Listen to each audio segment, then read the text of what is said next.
Before moving forward to the video, मैं कुछ discuss करना चाहता था आप लोगों से। मैं एक कुछ तो स्पेशल चीज़ प्लान कर रहा हूँ आप लोगों के लिए।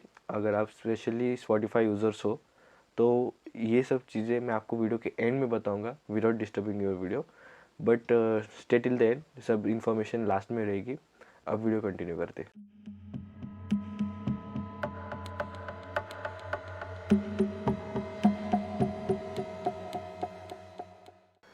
जब भी हम किसी बच्चे को देखते हैं तो फर्स्ट थॉट हमारे मन में ये आता है कि कितना मासूम ह्यूमन बीइंग है। हम सोचते हैं कि वो कुछ कर ही नहीं सकता है, कुछ गलत सोच ही नहीं सकता जिससे किसी को हार्म हो।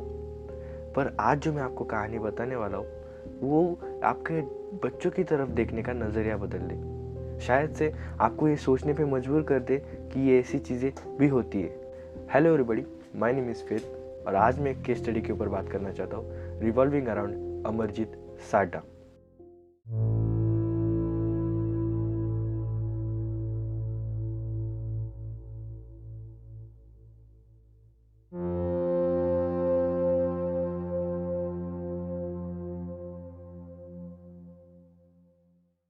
कहानी शुरू होती है बेगूसराय ज़िले के मुसहरी गांव में। ये गांव का नेचर बहुत फ्रेंडली था और वहाँ के लोग भी बहुत खुश थे। गांव के बड़े लोग कुछ पैसे कमाने के लिए एज ए लेबर दिन में काम करने जाते थे। जब वो शाम को दिन भर थक के काम करके वो अपने वापस घर आते थे तो जब अपने बच्चों को खेलते हुए देखते थे तो वही बच्चे उनका सोर्स ऑफ हैप्पीनेस थे। एंड ऑब्वियस सी बात है, जब भी हम किसी बच्चे को देखें तो हमारे अंदर खुशियाँ ना आए, ये ऐसे हो ही नहीं सकता। बट ये सब चीज़ें अचानक से चेंज हो गई जब 2006 में गांव में किसी लड़की के गायब होने की खबर आई। जिस परिवार से ये लड़की गायब हुई थी उस परिवार का नाम था Sada family. To know more about the Sada family में दो भाई थे। दोनों भाई अलग अलग घरों में रहते थे बट उनके घर पास में ही थे एज ए नेबर्स। जब उनको ये रियलाइज़ हुआ कि उनकी बच्ची घर पे नहीं आई है तो उन्होंने सोचा कि उसे गांव में ढूंढा जाए। उन्होंने बच्ची को ढूंढने की बहुत कोशिश की बट एट द एंड उन्होंने भी अपने होप्स खो दिए। इतना सब होने के बाद भी फैमिली ने ये सोचा कि ये सारे इंसिडेंट हम तक ही रखें। उन्होंने ये चीज़ें पुलिस तक रिपोर्ट नहीं की, ना ही उन्होंने सोचा कि हम किसी को बताएं, किसी की हेल्प लें। कुछ ही समय हुआ था पहले इंसिडेंट को होते हुए, फिर से 6 महीने के बाद एक 8 महीने की बच्ची गायब हुई। फिर से ये इंसिडेंट साडा फैमिली के साथ हुआ बट इस बार बड़े भाई के साथ। जब ये इंसिडेंट हुआ उन्होंने फिर से अपनी बच्ची को ढूंढने की कोशिश की, वो नाकामयाब रहे और उन्होंने होप्स खो दी। But again the shocking thing is उन्होंने ये भी चीज़ पुलिस तक रिपोर्ट नहीं की। अब तक गांव में 2 बच्चे गायब हो चुके थे और ये चीज़ें पुलिस तक कानों कान खबर नहीं थी। अब जाहिर सी बात है, गाँव के लोग भी डर गए थे रिगार्डिंग दैट चिल्ड्रन, क्योंकि गाँव के अंदर ही एक ही फैमिली से 2 बच्चे गायब हो चुके थे and everyone was in fair and shock. After this incident 3 महीने के बाद 2007 में फिर से गांव में एक बच्ची गायब होने की खबर आती। बट इस बार ये बच्ची साडा फैमिली की नहीं पर उनके नेबर चुनचुन देवी की होती। चुनचुन देवी अपनी बेटी खुशबू को गांव के प्राइमरी स्कूल में खिला रही थी। चुनचुन देवी को याद आया कि उसको घर पे कुछ काम है तो उसने सोचा मैं खुशबू को प्राइमरी स्कूल में ही सुलाकर काम निपटा के वापस आ जाऊंगी। बट जब चुनचुन देवी अपनी बेटी को सुलाकर अपने काम के लिए चली गई और जब फिर से वो लौटी, खुशबू वहाँ पे नहीं थी। चुनचुन देवी डर चुकी थी क्योंकि उसकी बेटी अचानक से प्राइमरी स्कूल में से गायब हो गई थी। चुनचुन देवी ने पूरे गांव में ढूंढा, अपने रिलेटिव्स में ढूंढा कि शायद किसी ने खुशबू को अपने घर लेके गए। बट बहुत कोशिश करने के बाद उन्हें भी कुछ सक्सेस नहीं मिली। बट एट द एंड इस बार चुनचुन देवी ने सोचा कि वो पुलिस तक जाएगी। But at the end Chunchun Devi ने पास ही के पुलिस स्टेशन में जो भगवानपुर में आता है वहाँ पे कंप्लेंट रजिस्टर कराने की सोची। चुनचुन देवी पुलिस स्टेशन में जाने के बाद अपनी लापता हुई बेटी की कंप्लेंट लिखाई और जब पुलिस ने कंप्लेंट ली तो उन्होंने इन्वेस्टिगेशन करना शुरू किया। अब पुलिस गांव में आ गई, पुलिस वालों ने गांव वालों से कुछ सवाल पूछे, इन्वेस्टिगेशन शुरू की। धीरे धीरे हर एक फैमिली से सवाल पूछे गए और फिर बच्चों की बारी आई। जब बच्चों से सवाल पूछे गए तो उनमें से एक बच्चे को आगे बुलाया गया और उससे सवाल पूछा कि क्या वो खुशबू के बारे में कुछ जानता है, होपिंग कि उन्हें कुछ छोटा सा क्लू मिल जाए। उस बच्चे ने उस वक्त कुछ कहा नहीं, बस पुलिस वालों की तरफ देखा और वियर्डली हंसने लगा। पुलिस वालों को लगा बच्चा है, मजाक कर रहा होगा and nothing more. But to their shock जब वो बच्चा उनके पास आया, उसने कहा एक बिस्किट का पैकेट दोगे तो मैं सब बता दूंगा। टू विच पुलिस वालों ने बाहर से एक बिस्किट का पैकेट लाके उस बच्चे को दिया और उसको पूछा कि उसने खुशबू को कहाँ देखा था। और उस बच्चे ने बिस्किट का पैकेट खाते हुए कहा कि मैंने ही खुशबू को खपड़ेल से मार दिया। पुलिस अब शॉक में थी क्योंकि एक 7 साल का बच्चा उनके पास आके कहता है कि उसने किसी बच्चे का खून किया है।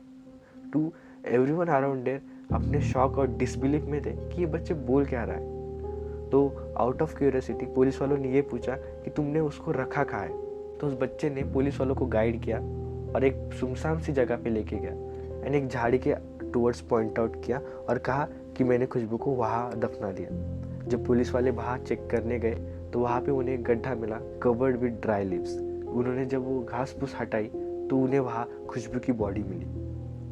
अब पुलिस वालों को उस बच्चे की बात पे यकीन हो गया था। अब पुलिस वालों ने उस बच्चे को अरेस्ट कर लिया था for the murder of Khushbu. But सवाल यहाँ पे आता है कि ये बच्चा है कौन, इसने उस बच्चे को मारा क्यों, एंड टॉप ऑफ दैट ये बच्चा इतने हैप्पीली ये चीज़ें एडमिट कर कैसे रहा है। तो ये इन सब सवालों के जवाब कहानी के इस पार्ट में आते। तो इस बच्चे का नाम था अमरजीत साडा। अमरजीत साडा उसी फैमिली का बच्चा था जहाँ से गांव के 2 बच्चे गायब हुए थे। अमरजीत साडा फैमिली के दोनों भाइयों में से बड़े भाई का बेटा था, जिसमें से उसकी एक 8 महीने की बहन गायब होने में विक्टिम थी। जब अमरजीत को पुलिस स्टेशन में लाया गया तो अमरजीत पुलिस स्टेशन को धीरे धीरे ऑब्जर्व कर रहा था और वियर्डली स्माइल कर रहा था, clueless about everything happening around him, क्या चल रहा है और कितनी टेंस सिचुएशन है। पुलिस वालों ने अमरजीत को कुछ सवाल पूछे, जिनमें से था कि अमरजीत ने खुशबू को कैसे मारा। तो अमरजीत ने जवाब में ये कहा कि वो खुशबू को प्राइमरी स्कूल से उठा के एक सुनसान ग्राउंड पे लेके गया और उसका गला दबा के उसने पास में पड़ी हुई ईंट उठा के उसके सर पे मारी जब तक वो मर नहीं जाती। To which police surprise Amarjeet ने ये चीज़ें फिर से हैप्पीली एडमिट की without a fear of anything, without a fear of law, क्योंकि ये सब चीज़ें उसके लिए कॉमन थी, बच्चों का खेल था। पुलिस वालों ने जब इन्वेस्टिगेशन करना शुरू किया तो उन्हें इन्वेस्टिगेशन में ये भी पता चला कि गांव में पहले 2 बच्चे भी गायब हुए थे। टू विच देयर सरप्राइज उनका कनेक्शन भी अमरजीत साडा के साथ था, क्योंकि वो अमरजीत की फैमिली से ही बिलोंग करते थे, जिनमें उसकी खुद की बहन भी थी।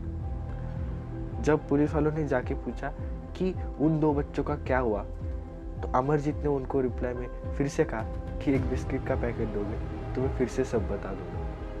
तो पुलिस वालों ने फिर से बाहर से जाके एक बिस्किट का पैकेट लाके अमरजीत को दे दिया और अमरजीत को पूछा उन 2 बच्चों का क्या हुआ।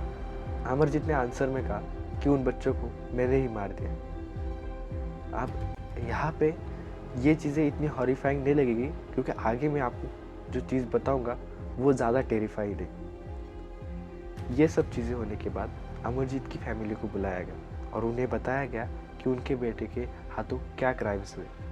But to everyone surprise Amarjeet की फैमिली को ये सब चीज़ें पहले से ही मालूम थी और उन्होंने कहा कि हमें ये चीज़ें मालूम थी और अमरजीत ने हमारे सामने भी ये चीज़ें एडमिट की थी। But the thing is Amarjeet के पेरेंट्स ने उस वक्त भी एक्शन क्यों नहीं लिया। बट उस वक्त अमरजीत के पेरेंट्स बहुत गुस्से में थे और उन्होंने बस उसे मारा और एक सज़ा दी। और इतने मार खाने के बाद अमरजीत ने ये प्रॉमिस किया कि वो फिर से ये चीज़ें रिपीट नहीं करेगा। बट फिर से 6 महीने के बाद ये इंसिडेंट जब उसकी खुद की बहन के साथ हुआ और जब फैमिली ने फिर से उसे पूछा कि ये चीज़ें उसने ही की है, तो उसने फिर से इस चीज़ों में हाँ मिला ली। उसने कहा ये मर्डर भी उसने ही किया और फैमिली फिर से गुस्सा हो गई। पर एट दैट मोमेंट उन्होंने ये सोचा कि वो अपने बच्चे को 2 मर्डर्स के लिए जेल नहीं भेजना चाहती। मुझे समझता है कि पेरेंट्स हमारी केयर करते हैं, हमारा अच्छा चाहेंगे, हमारे लिए कुछ बुरा होता हुआ नहीं देख सकते। But little did Amarjeet parents know कि उनकी यही केयर एक दिन उनके बेटे को एक सीरियल किलर बना सकती है। कहीं ना कहीं ये उनका प्यार अमरजीत के लिए ये चीज़ें साबित करने लगा कि ये क्राइम्स भी छोटी मोटी चीज़ें हो सकती है। धीरे धीरे इन्वेस्टिगेशन चालू हुई, अमरजीत को कोर्ट में लाया गया and he was found guilty for the crimes he did. But उसको जेल में नहीं रखा जा सकता था उसकी उम्र की वजह से, तो उसको बाल सुधार गृह में रखा था। पर अकॉर्डिंग टू द रूल्स वहाँ भी वो 3 साल पे नहीं रह सकता था। अमरजीत की इतनी छोटी कम उम्र में इतने हॉरिफाइंग क्राइम्स देखकर कोर्ट ने भी डिसाइड किया कि बाल सुधार गृह के बाद 18 साल का होने तक वो डॉक्टर्स के इंस्पेक्शन के अंडर रहेगा। जब डॉक्टर्स ने उसको इंस्पेक्ट किया तो उन्हें मालूम पड़ा उसे कंडक्ट डिसऑर्डर है।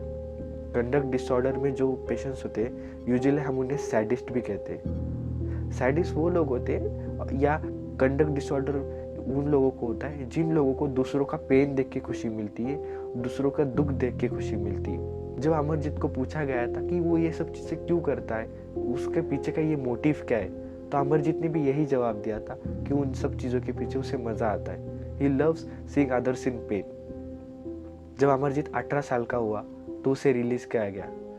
According to his birth year जो 1998 है, तो उसे 2016 में बाहर रिलीज किया गया था, but with a new identity. Amarjeet अब नए शहर में नई जगह पे नए नाम के साथ रहता है। All this information is kept a secret for some obvious reason, but we hope Amarjeet जहाँ भी हो अभी सेफ हो और उसके सराउंडिंग में सब सेफ। विद दिस सेड मैं ये कहानी यहीं पे ख़त्म करता हूँ अबाउट अमरजीत साडा। बिफोर एंडिंग द वीडियो मैं आप लोगों से कुछ शेयर करना चाहता था।